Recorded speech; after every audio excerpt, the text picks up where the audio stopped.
gimana pun kita mau buat kebijakan pendidikan kan harus ada budget, harus ada anggaran, harus ada uangnya gitu. Nah, gimana kita mengalokasikan anggaran dan lain-lain, sama international development. Jadi emang fokusnya di negara-negara atau daerah yang emang masih berkembang gitu. Berkembang atau apa ya istilahnya, di low and middle income country gitu. Nah, menarik Kak ini. Jadi kita juga forum mahasiswa intelektual juga sedang ngadain ini sih, semacam forum model ASEAN Meeting. Mungkin Kak Betri pernah dengar model ASEAN Meeting, Uh, semacam simulasi konferensi ASEAN gitu. Nah, kita belajar juga tentang apa diskusi gimana pendidikan, masalah pendidikan di ASEAN. Nah, apa itu termasuk juga Kak Betri, fokusnya Kak Betri? iya bisa sih karena luas banget yang dipelajarin kan kalau di sini education pendidikan itu bisa dari mana-mana ya. Ada dari di bidang di kelasnya yang kurikulum pedagogi kayak gitu. Ada yang kayak dari apa namanya dari macro policy-nya. Nah, kalau di sini sih lebih ke arah yang makronya gitu. Pembuatan kurikulum, pembuatan kebijakan kayak gitu. Um, Kenapa Kak Betri ini tertarik ngambil jurusan ini? Kan dari jurusan ekonomi ya. iya, Kemudian dulu S1-nya akuntansi sih.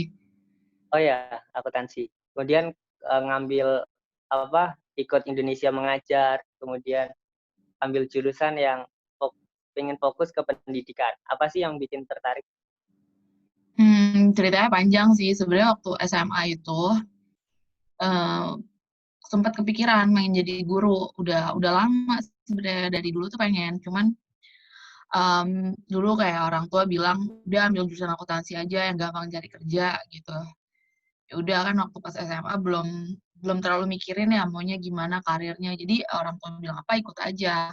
Dan emang benar kalau misalnya waktu itu lulusan akuntansi emang apa ya istilahnya gampang cari kerja gitu karena banyak lapangan pekerjaan. Jadi um, ya udah habis lulus dari S1 kerja dulu jadi auditor 2 tahun. Terus emang menyadari kalau itu bukan panggilannya gitu loh. Jadi ini ngapain sih kerja kayak gini cuman ngurusin angka-angka punya perusahaan orang lain yang kayak nggak ngerasa senang gitu kerjanya. Terus udah gitu mikir-mikir mau pindah perusahaan juga bakal sama aja kerjanya monoton dan emang berhubungan dengan angka-angka yang apa ya yang nggak sesuai sama inilah nggak sesuai sama apa yang aku mau gitu terus itu teman ada yang bilang ya udah cobain aja ikut Indonesia Mengajar gitu karena kan kalau bisa Indonesia Mengajar emang nggak harus jurusan pendidikan S1-nya ya udah cobain daftar dan emang lihat-lihat dulu nih programnya kayak apa sih dan emang waktu itu tertarik karena waktu itu mikir mau jadi guru nah cuman kan kalau mau jadi guru di misalnya di Jakarta itu kan beda ya karena ya di Jakarta sama di daerah tuh beda gitu keadaannya terus pengen lihat dan ngerasain um, tinggal di lingkungan dan emang kerja di bidang pendidikan gak cuma sebatas jadi guru tapi emang kerja sama masyarakatnya sama anak-anaknya kayak gitu pengen lebih terjun langsung gitu terus pengen mungkin ngelihat apa ya istilahnya tuh kayak pahit-pahitnya karena kalau bisa jadi guru di Jakarta mungkin lebih nyaman kan ya udah pengen cobain aja toh juga cuma setahun gitu kan saya udah daftar ikut pelatihan terus tahun penempatan di Kalimantan waktu itu di Nunukan terus belajar banyak banget sih di sana jadi pulang tuh emang lebih apa ya lebih mantep oh iya nih emang pengen kerja pengen berkarir di bidang pendidikan gitu cuman waktu pas pulang ke Jakarta nyari kerjaan itu susah juga karena kalau misalnya mau kerja jadi guru uh, di beberapa sekolah tuh dia mengharuskan S1-nya pendidikan atau kalau enggak karena dulu S1 akuntansi paling jadi gurunya ekonomi gitu nggak bisa jadi guru SD padahal waktu itu lebih tertariknya ke anak-anak kelas rendah gitu Nah, terus udah susah cari kerja, cobain-cobain freelance, terus udah gitu, dapat kerjaan jadi di sekolah internasional. Kalau di sekolah internasional, waktu itu nggak harus jurusan pendidikan, yang penting bisa bahasa Inggris gitu kan. Ya udah setahun di situ, jadi ngalamin gimana ngajar di tempat yang serba kekurangan sama yang, apa ya, berlimpah lah gitu kan di Jakarta di sekolah internasional. Dan waktu itu mikir kalau misalnya nggak punya background, pendidikan, kuliah di bidang pendidikan, maksudnya kayak nggak punya academic background in education, itu bakal mentok gitu. Ya udah, kalau jadi guru di sekolah internasional juga nggak bisa jadi guru utamanya, paling jadi guru pendamping kayak gitu, nggak bisa kemana-mana karena emang nggak punya background, academic background di situ. Terus ya udah pengen coba cari kuliah, waktu itu sempat mikir mau ke, US, ke New York gitu. Tapi, waktu itu, ada yang nyaranin coba aja nih di Institute of Education di London. Dia bagus ininya pendidikan, untuk pendidikan katanya nomor satu. Ya udah coba lihat-lihat, terus cari jurusan yang spesifik. Jadi, waktu itu geraknya itu bukan dari cari universitasnya, tapi cari, jurusan spesifik ke program studinya apa, gitu. Terus dapat deh di sini, yang emang bisa capture semuanya, di bidang pendidikannya iya, di bidang anggaran atau ekonomi yang udah punya background-nya iya, dan ke international development juga, gitu. Tapi UCL ini kan sekarang kampus yang paling baik di bidang pendidikan kan, Kak? Iya, sejauh ini, udah berapa tahun betul 9 tahun kalau nggak salah. Hmm. Apa yang apa istimewanya kuliah di UCL kalau menurut Mmm, Kak? cuman punya perbandingan kuliah di UCL sama waktu itu di UI ya, waktu S1. Jadi, nggak punya perbandingan di, jurusan pendidikan universitas lain.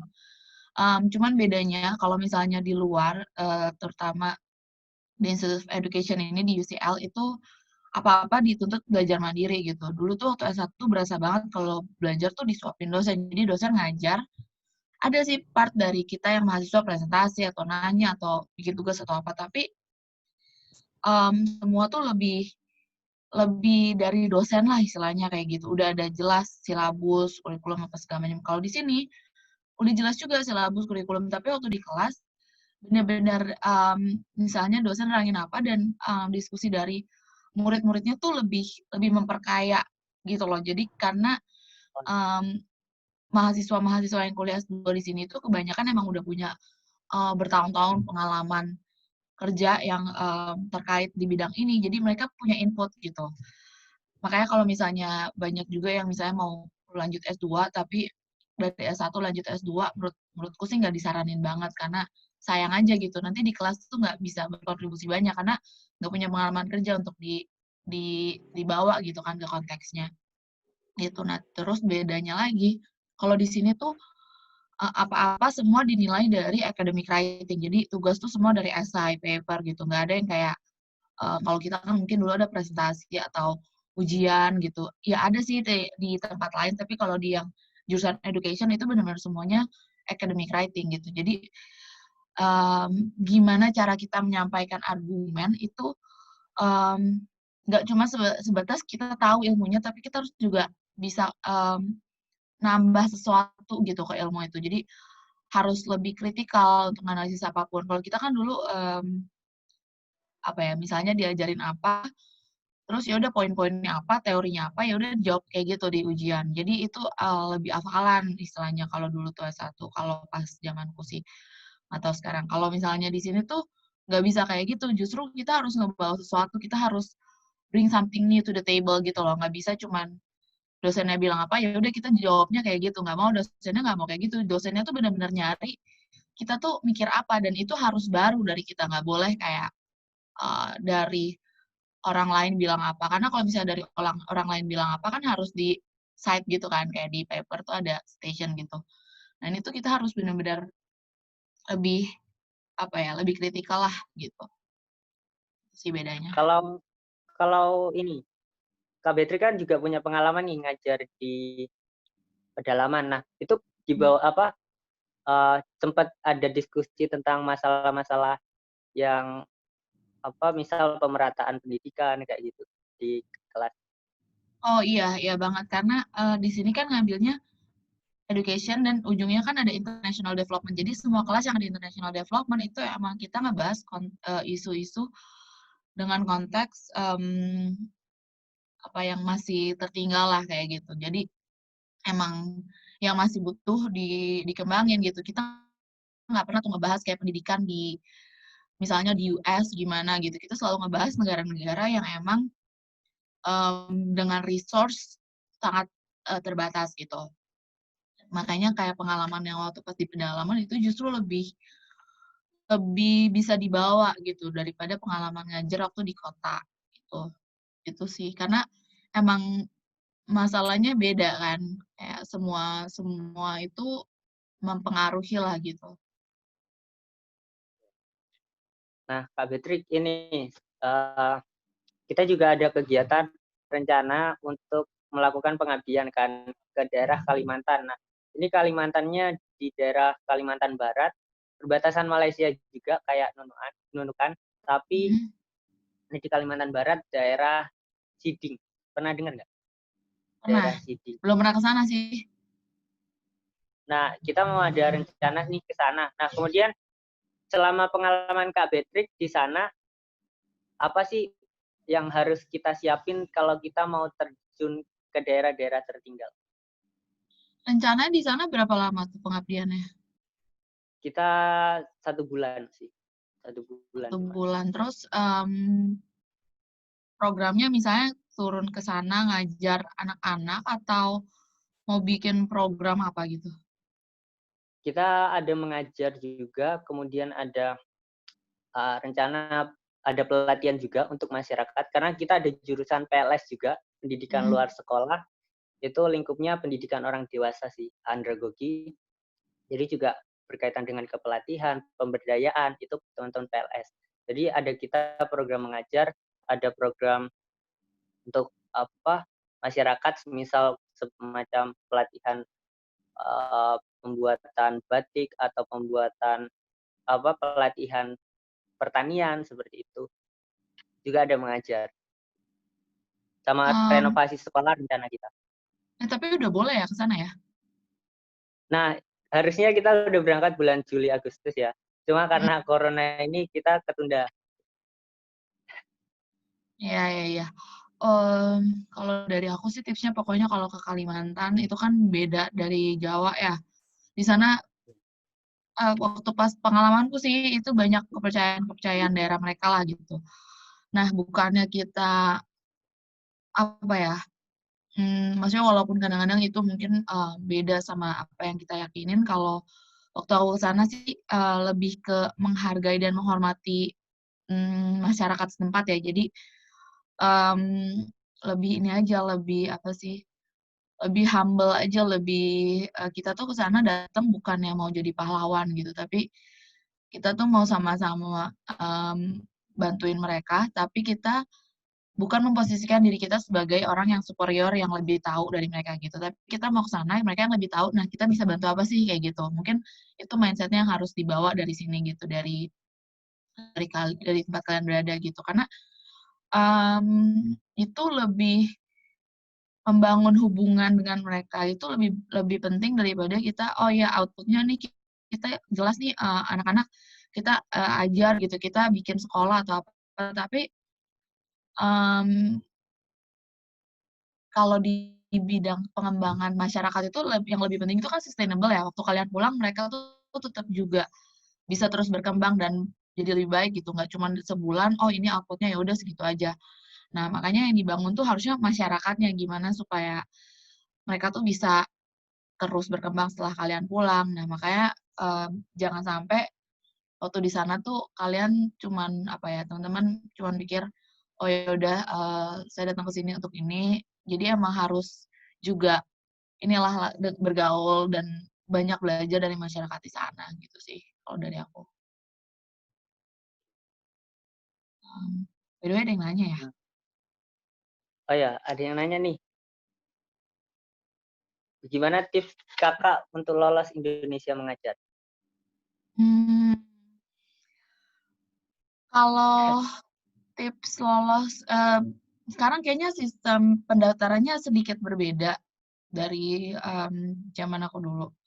Kalau yang waktu dulu tuh aku kayak pertama bikin esai gitu banyak esainya, kalau sekarang esainya lebih dikit tapi ada video gitu dan kayaknya tahap-tahapnya ada sedikit sedikit beda. Tapi sebenarnya intinya, menurutku sih intinya tuh cuma satu kalau Indonesia Mengajar, itu dan ini yang aku dan teman-teman di Indonesia Mengajar juga yakinin banget, waktu kita daftar itu akan kelihatan yang mana yang kita emang benar-benar niat, yang mana yang pokoknya niatnya itu benar-benar kelihatan lah, teruji banget di situ. Jadi, kalau misalnya niatnya emang benar mau, apa ya, mau mengabdi, mau mencoba sesuatu yang baru, mau mengembangkan diri gitu, itu, akan kelihatan gitu dan, mmm,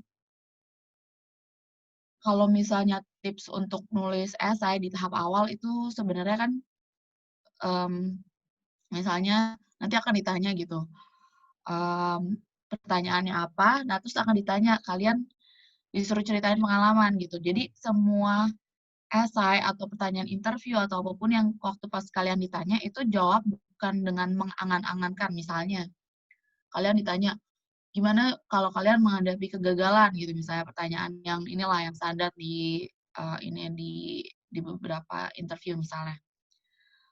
Itu jangan jawab, "Saya akan begini, saya akan begitu," tapi ya emang kalian harus ceritain dulu punya pengalaman ini dan kalian gimana, mmm, menghadapi itu, gimana kalian apa yang kalian lakukan gitu dan hasilnya apa. Jadi benar-benar dengan contoh dan emang kalian tuh bukan cuman sekedar mengangan-angankan, "Oh nanti akan kayak gini, nanti akan kayak gitu." Itu sih paling tipsnya kalau buat esai. Kalau buat yang lainnya ya nggak ada tips yang bener-bener ini sih, yang general gitu, karena kan semua case by Niat. case ya. Jadi, ya Ya. emang niatnya tuh harus benar-benar kalian harus mikirin dulu kalau kalian tuh mau ikut Indonesia Major tuh kenapa sih? Bukan bukan karena, "Oh ya ini kayaknya akan keren nih, akan, apa, jadi pahlawan di desa," nggak kayak gitu, karena banyak juga susahnya di sana gitu. Hmm, oke. Oh ya, tadi sebelum kita lanjut ke pertanyaan teman-teman yang barusan, ada lagi nih. Nah, ini untuk tips ketika mengajar ke anak-anak daerah pedalaman itu apa sih? Karena kan mungkin ada yang beberapa dari mereka harus kerja nih karena musim panen dan semacamnya. Mmm, Gimana tips dari Kak Beatrix? gini sih, kalau misalnya kita kan bisa kerja di kelas dan di luar kelas ya, istilahnya kalau misalnya waktu pas jadi, pengajar muda. Waktu pas di, luar kelas udah di luar kelas itu kan kayak misalnya mereka panen atau ada kayak mereka apalah misalnya pesta atau, ada tradisi apa yang mereka harus lakuin itu kan di luar kemampuan kita ya, kita nggak bisa bilang, "Oh kalian nggak boleh kayak gitu nih, harinya sekolah harus sekolah."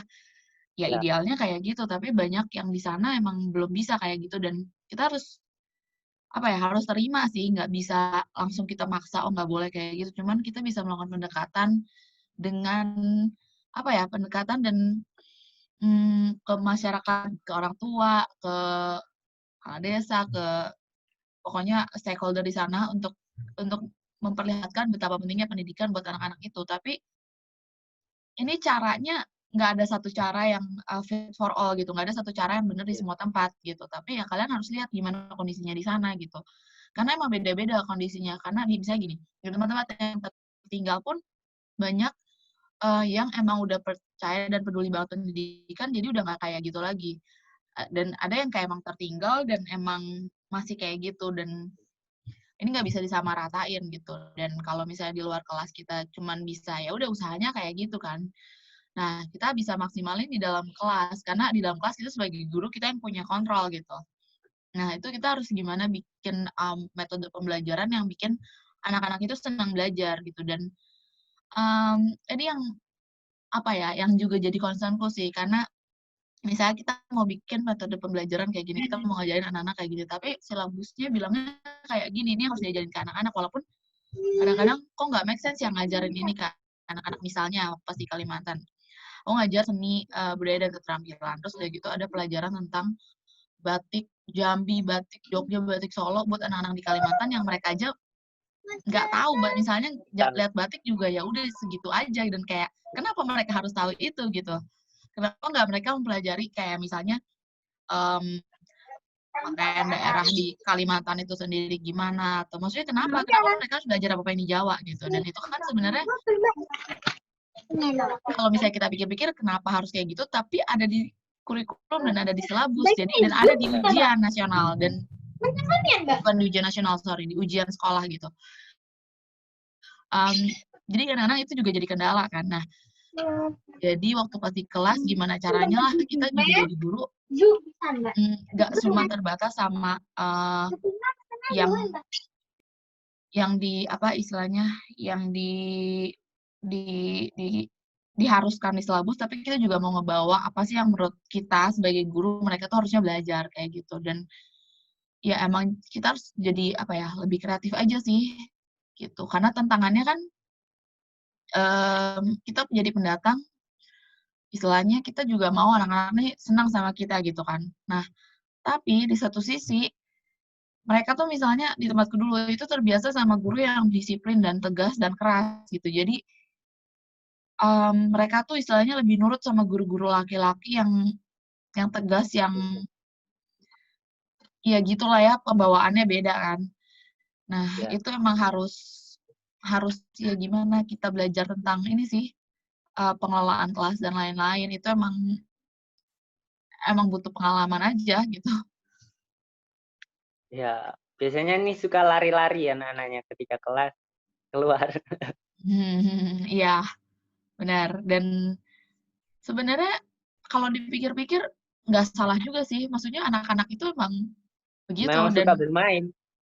iya, kalau misalnya maksudnya kita terbiasa sama sistem sekolahan yang di Jawa, yang apa-apa tuh disiplin, apa-apa duduk sendiri di meja dan harus kayak gitu. Sebenarnya kalau kita pikir-pikir lagi, apa iya harus kayak gitu kalau misalnya untuk belajar? Yang penting kan sebenarnya waktu belajar itu apa? Belajar itu kan dari nggak tahu jadi tahu.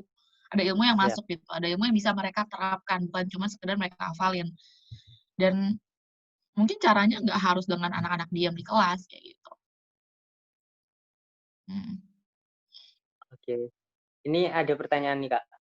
Mhm. Mmm, Kakak beasiswa atau ini, atau mandiri untuk kuliah? Beasiswa, beasiswa dari LPDP. Karena kalau mandiri nggak sanggup, di sini mahal banget. Iya.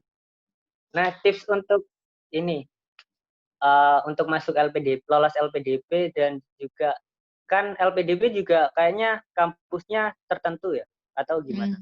Iya, LPDP sekarang lebih terbatas kampusnya kalau yang untuk reguler ya, kecuali kalau untuk yang apa namanya, afirmasi. Afirmasi itu yang kayak misalnya PNS, Polri, atau dari, daerah SM3T adalah kondisi-kondisinya gitu. Tipsnya apa ya? Sebenarnya kalau yang aku lihat nih dari LPDP tuh pengen banget, untuk awardee-nya itu punya sesuatu yang bisa mereka, kontribusi ke masyarakat gitu. Jadi mereka emang ngelihat banget pengalaman kontribusi ke masyarakat dan kalaupun belum punya, di masa depan tuh apa kontribusinya gitu dan itu harus jelas. Dan, kan akan ada ditanya program studi. Nah ini tuh juga mereka akan melihat banget, kenapa sih kita mau pilih jurusan itu? Kenapa, dan apa hubungannya sama pengalaman kerja atau pengalaman sekolah sebelumnya dan karir di masa depan. Jadi kita tuh nggak bisa asal-asal pilih program studi dan emang kita tuh harus waktu milih itu emang harus tahu kenapa kita milih itu dan akan melakukan apa setelah itu. Walaupun itu bisa berubah gitu, tapi emang harus harus jelas di situ dan harus bisa meyakinkan mereka kalau kita tuh karena kan mereka, membayarin apa ya, bayarin kita sekolah itu kan investasi ya. Kalau investasi kan mereka mengharapkan balik gitu. Nah, itu kita bisa ngeyakinin mereka kalau misalnya kalau mereka nih spend money, on us, mereka akan bayarin kita sekolah, bayarin kita selama setahun atau 2 tahun gitu misalnya. Itu, jelas baliknya itu kita akan membawa sesuatu untuk Indonesia, kayak gitu sih. Dan itu, apa ya, emang harus, spesifik, terukur, dan terbukti gitu istilahnya. Nggak bisa cuman yang menghayal-hayal gitu loh. Mhm. Mmm. Oke, ini, ada pertanyaan nih, terakhir ya, karena kita oke. kita sudah 30 menitan. Nah, ini ada pertanyaan, Kak. Apa sih perbedaan sistem pendidikan di London sama di Indonesia? Oh, beda banget sih kalau di London sama di Indonesia. Mungkin seperti yang tadi sempat dibahas untuk masalah tugas gitu. Mereka tuh dari kecil, dari waktu sekolah SD itu mereka terbiasa untuk diajar kritikal terhadap semuanya gitu. Jadi mereka tuh kalau kita tuh apa-apa sebenarnya lebih ke hafalan gitu. Banyak soal-soal pilihan ganda yang ya udah jawabannya pasti yang benar ini gitu. Kalau di sana tuh di sini maksudnya di sini tuh lebih mereka tuh harus bisa menyampaikan pendapat mereka dengan ya itu menyampaikan argumen-argumen. Jadi gimana cara mereka nulis itu dari kecil tuh udah mereka tuh apa ya, emang fokus banget ke writing-nya gitu. Mereka tuh fokus banget gimana cara mereka menyampaikan pendapat dan be critical on it gitu. Jadi kalau misalnya ada satu teks atau satu artikel atau apapun, mereka tuh bisa mengkritisi itu dari berbagai perspektif gitu dan itu emang diajarin dari kecil gitu. Jadi di sini tuh mereka emang lebih ajarin siswanya untuk jadi kritikal dan bisa mengambil keputusan. Itu penting banget sih. Gitu. Yang masih kurang di Indonesia. Dengar-dengar sistem di sana ini, Kak, based on riset. Ya, ya benar. Kalau sebenarnya di IU ini di UCL dia bisa jadi nomor 1 di pendidikan itu nomor satunya Karena karena riset. riset sih, karena risetnya gitu. Dan ya emang iya kita tuh di sini diajarin untuk nggak bisa kita asal ngomong sesuatu tanpa ada pendukungnya gitu. Jadi apapun tuh harus ada pendukung riset atau apa ya, yang saintifiknya lah gitu. Nggak bisa cuman iya ini katanya si ini kayak gini, katanya si ini kayak gini. Jadi ya gitulah. Nggak bisa. Karena fokus ke riset, apa ada tuntutan untuk kakak harus ikut studentnya harus apa istilahnya mengikuti seminar, konferensi minimal berapa kali, ada gitu nggak? Kalau untuk S2, untuk master sih enggak ya di tempatku. Mungkin di tempat lain atau mungkin mahasiswa PhD kali ya, atau nggak tahu kalau S1 ya. Tapi kayaknya tuntutan untuk ikut seminar atau konferensi berapa gitu sepertinya enggak. Tapi emang dianjurin banget dan itu emang bisa jadi nilai plus banget sih untuk cari kerja. Hmm. Oh ya Kak Fitri, kata bahasa, pernah belajar bahasa Dayak kan di sana selama Iya, di tapi bahasa Dayak-Dayak itu kan ada 300-an ya sub-suku gitu ya. macam-macam. Itu Heeh, beda-beda satu juga. satu desa sama desa lain aja bisa beda bahasanya. Iya benar. Apa Kak Fitri belajar kata baru apa di sana? Misal, masih inget nggak? Ya banyak sih kayak eh, di bahasa sehari-hari aja gitu. Aku sih dapat kemarin kan aku ke sana dan untuk assessment sekaligus ngurus surat-surat. Aha, Ada beberapa kata kayak minyak, minyak pernah dengar nggak? Minyak. Mungkin mungkin beda juga ya, beda-beda kan. Minyak iya itu mungkin. artinya minyak itu makan, mamuh Oh, itu mandi. Oh di sana beda ya? Kalau di beda. Kalau di tempatku makan tuh angkan, mandi tuh oh, aju. oh, beda-beda memang sih kemarin ke sana. Cuman kayaknya makanannya yang kecut-kecut di sana, iya nggak? Yang Nggak apa? tahu gimana. Makanan di sana kecut kebanyakan. Kalau makanan khas di daerah Kalimantan, Di tempatku namanya Iloy yang dari ini singkong apa singkong diperes gitu, terus dicampur air panas, diaduk itu jadi namanya Iloy. Bentuknya mirip kapurung kalau ada yang tahu kapurung. ini nggak sih kecut-kecut nggak? Atau kecut Enggak, masam-masam? Enggak. tawar. Oh, tawar. Karena dia kayak pengganti nasi kan dia karbohidrat gitu. Oke. Ini kakak ada acara lagi nggak setelah ini? Atau gimana? Kita foto-foto Um, dulu ya. ini ada satu pertanyaan lagi kayaknya di sini. Oh ya, mana ini? Oh, Ini kayaknya tadi sudah sih, apa yang membuat kakak tergerak di bidang pendidikan, khususnya Oh, pengabdian di pedalaman. Ah ya, ya sama kesulitannya mungkin selama di sana, karena misal sinyal atau listrik, kayak gimana kalau di waktu bidang saat itu? pendidikan secara secara umum, karena ngerasa gini sih, waktu itu dibandingin waktu pas kerja jadi auditor di bidang finance itu kan bidang keuangan, ya udah semua apa, kerja di depan laptop, angka-angka, terus ngerasa kayak apa yang kita kerjain tuh nggak ada impact-nya gitu. Ya ada sih, tapi kayak jauh perjalanannya. Sementara kalau jadi guru atau kerja di bidang pendidikan, rasanya tuh impact-nya lebih dekat gitu, lebih langsung, dan kita bisa ngelihat langsung perkembangan anak-anak itu gimana, dan emang merasa jadi bagian dari mereka bertumbuh jadi dewasa lah istilahnya kayak gitu. Berharapnya kan bisa ngasih nilai positif gitu ke mereka. Mungkin itu di bidang pendidikan.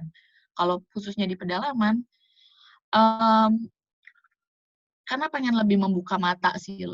Um, karena apa yang kita tahu tentang pedalaman itu mungkin iya benar, mungkin enggak gitu dari berbagai media kan. Dan kalau nggak ngalamin langsung kayaknya rasanya kalau misalnya masih muda nggak ngalamin langsung sayang aja gitu. Karena kan toh cuma setahun dan itu bakal merubah pandangan kalian tentang Indonesia yang nggak cuma Jawa kayak gitu dan um, jadi lebih empati lah gitu sama guru-guru yang misalnya mungkin kita sering kayak iya guru-guru suka males datang sekolah atau gimana banyak karena emang banyak banget tantangannya iya gitu dan jadinya mungkin belajar untuk lebih empati ya gitu dan tantangannya kalau tantangan waktu di sana sejujurnya tantangan seperti misalnya minim sinyal akses transportasi dan lain-lain itu iya tapi nggak terlalu jadi sesuatu yang membebani sih karena kan waktu datang sana udah punya ekspektasi, oh iya emang susah sinyal, susah air misalnya. Akses transportasi di tempatku udah lumayan baik, jadi nggak terlalu bermasalah sih. Jadi waktu pas datang sana udah punya ekspektasi itu, jadi emang nggak jadi masalah lagi gitu. Cuman yang jadi tantangannya itu justru dari sosiologi masyarakat dan anak-anak itu sendiri gitu. Karena mereka nggak terbiasa yang belajar dengan disiplin ya. Jadi kita yang waktu ngajar udah mikirin udah oh ya ngerancang nih pembelajarannya mau kayak gini ternyata anak-anaknya kayak gitu dan kaget di kelas gitu kan dan emang harus bisa lebih apa ya ya udah adaptif aja sama anak-anak di sana gitu dan ya mungkin itu tantangannya jadi yang kayak tadi sempat dibahas misalnya kita mau ngajar tapi ternyata mereka yang masuk cuma 3 orang karena sisanya ikut pesta adat di desa sebelah ikut bapaknya manen sawit pokoknya banyak yang apa ya mereka mungkin nganggap belajar di sekolah itu ya udah mereka datang sekolah ya ya karena emang mereka harus kayak gitu dan bukan karena beberapa mungkin belum belum yang kayak mikirnya tuh oh ya emang pengen belajar supaya punya kehidupan yang lebih baik mereka mungkin beberapa belum mikir sampai ke sana dan yang emang oh ya satu tantangannya yang bikin aku juga apa ya sedih dan ini sih kayak ngerasa kok ke sana apa nggak ada impact-nya gitu ya itu ini waktu pas pulang itu beberapa murid yang baru lulus SD kelas 6 walaupun mereka banyak sih yang kayak lulus SD tuh umurnya lebih tua daripada orang anak-anak yang lulus SD di Jawa gitu karena telat sekolah dan lain-lain kan itu dinikahin gitu dinikahin itu dalam artian bisa karena orang tuanya maksa atau justru mereka yang pengen itu kan kayak apa ya rasanya waktu pas ke sana kan pengennya memperlihatkan ke mereka terutama yang perempuan kalau misalnya mereka tuh punya loh kesempatan lain untuk nggak cuma jadi ibu-ibu yang kerja ke itu jadi pilihan mereka nggak masalah tapi mereka tuh pengen memperlihatkan kalau ada kesempatan lain gitu mereka bisa jadi apa gitu kan misalnya tapi pas kayak lihat oh, anaknya ini bisa dia mau sekolah tapi dipaksa nikah sama orang tuanya tuh kayak rasanya aduh sayang banget ya gitu dan itu apa ya kayak mungkin perjalanan untuk ngerubah itu di masyarakat masih masih jauh lah masih masih harus terus diperjuangkan gitu. Nah, ini terakhir nih, tipsnya untuk guru-guru di Indonesia apa, Kak? Ini semua calon guru ya? Enggak sih? Enggak sih? Iya, kebanyakan sih calon, ya kita dari FKIP. Ada juga nih dari Hmm, Surabaya juga ada beberapa teman-teman yang tergerak hatinya um, untuk itu. ini sih, kalau misalnya jadi guru itu kan tantangannya banyak ya, tantangannya itu beda sama kalau kita kerja kantoran gitu dan, apa ya istilahnya, kayak kita tuh punya tanggung jawab untuk ya tanggung jawab untuk mendidik anak-anak itu gitu. Maksudnya, dalam artian hasil kerja kita baik atau enggak itu nggak cuma dinilai dari bagus atau enggak nilai mereka di rapor, istilahnya kayak gitu. Banyak hal yang justru nggak kelihatan dan itu justru berdampak jangka panjang gitu di kehidupan mereka gitu. Dan ya lebih ini aja sih, lebih, mmm, kan kalian di-training untuk gimana ngajar kayak gitu, tapi ya waktu kalian nanti di kelas justru, gunakan pengalaman kalian di kelas, itu sebagai apa ya, semacam trial dan error gitu. Jadi emang terus belajar dari situ dan dari anak-anak, dari siswa-siswa yang kalian ajar dan ya terus mau berubah aja sih karena kebutuhan zaman terus berubah dan lebih adaptif aja karena sama-sama tahu gitu silabus, RPP, segala macam itu administratif banyak banget dan membebani, tapi itu tanggung jawab moral kalian ke siswa yang kalian ajar tuh lebih gede lah istilahnya. Jadi apapun yang bisa membuat mereka tuh dapat ilmunya gitu. Oke, Kak Beatrix, terima kasih sharing session-nya. Kita bisa foto dulu ya, teman-teman. Iya boleh. Coba hidupin apa kamera kalian, semuanya. Hidupin kamera kalian.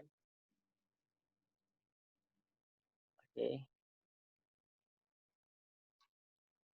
oke.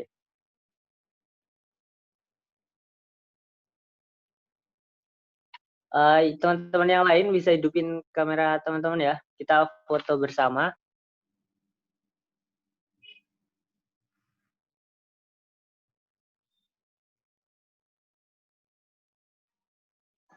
Oh iya, untuk lebih tahu ke Kak Beatrix mungkin kalian bisa follow IG-nya ya. Follow IG-nya Kak Beatrix. Oh ya, sorry Kak Monica ya. Aku salah sebut terus. Nggak apa-apa, sama sih ada yang manggil Beatrice, ada yang manggil Monik.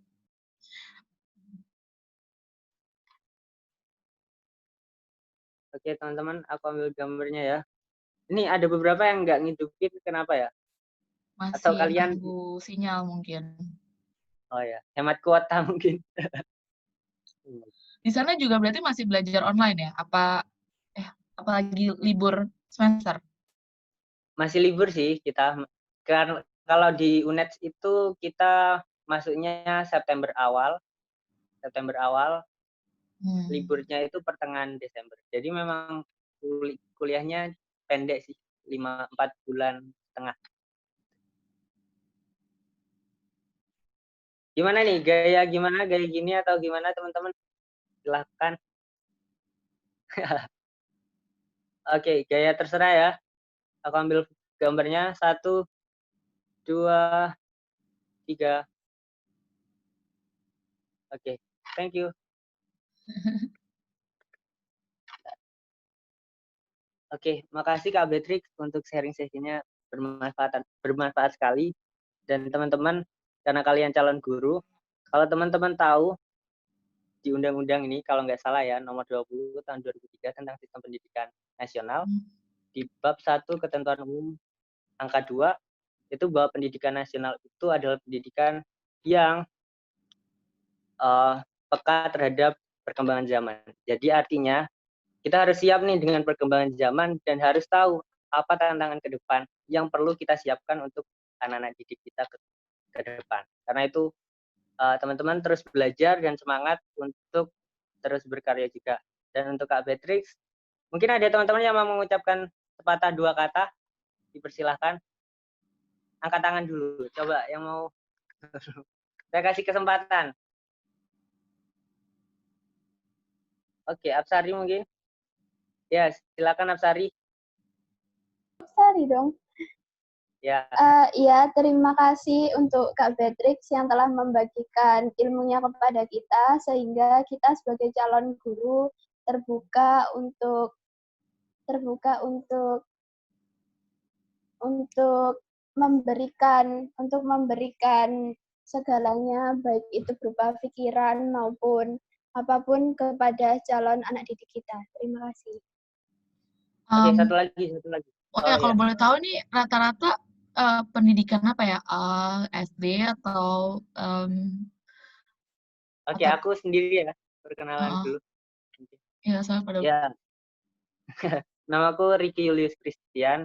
Aku mahasiswa ini semester akhirku. Kemudian aku jurusan ilmu pendidikan, program studi pendidikan guru sekolah dasar. Nah, ya guru SD. selanjutnya mungkin Oh ya, ada yang nulis pendidikan matematika, pendidikan ekonomi. ada pendidikan matematika, tapi nggak gabung sih untuk sekarang.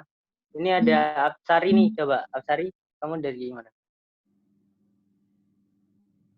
Perkenalkan Kak, nama saya Salsa dari Pendidikan Ekonomi. Pendidikan Ekonomi. Ada yang pendidikan PAUD nggak di sini, pendidikan PAUD? Pendidikan PAUD.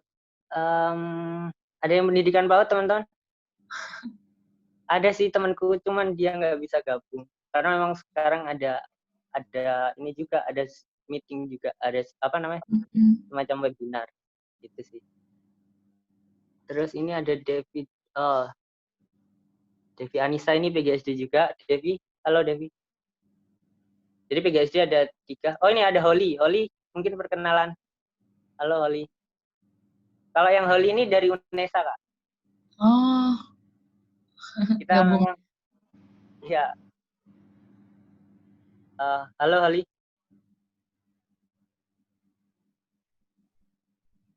Iya, halo. Tadinya aku mau ini suruh Holly untuk persembahan satu lagu sih. Dia jurusan seni musik. Oh, bukan pendidikan atau pendidikan seni musik? Iya. Bukan, Kak. Seni musik murninya, Kak. Oh, wow. Keren. Majornya apa kamu, Hol? Musik. Majornya viola. Pemain viola. Pemain gesek. Pemain gesek. Minornya apa? Vokal. Minornya vokal. Jadi memang nanti kita Holly juga ikut Kak ke sana juga untuk melatih adik-adik untuk belajar seni juga. Karena juga di FKIP di FKIP UNED nggak ada jurusan seni. Iya. Semoga berhasil nanti 1 bulan di sana dan membawa perubahan buat yang di sana dan positif juga buat kaliannya. Pasti Kak Beatrix. Sama. Oke. Ya teman-teman, sekian dari Kak Beatrix dan saya sebagai host. Kurang lebihnya mohon maaf. Shalom, assalamualaikum, dan salam sejahtera untuk teman-teman semua. Makasih Kak Beatrix. Ya, semoga ketemu di lain waktu. Ya. Ya mungkin main-main ke London mungkin saya. Amin ya, semoga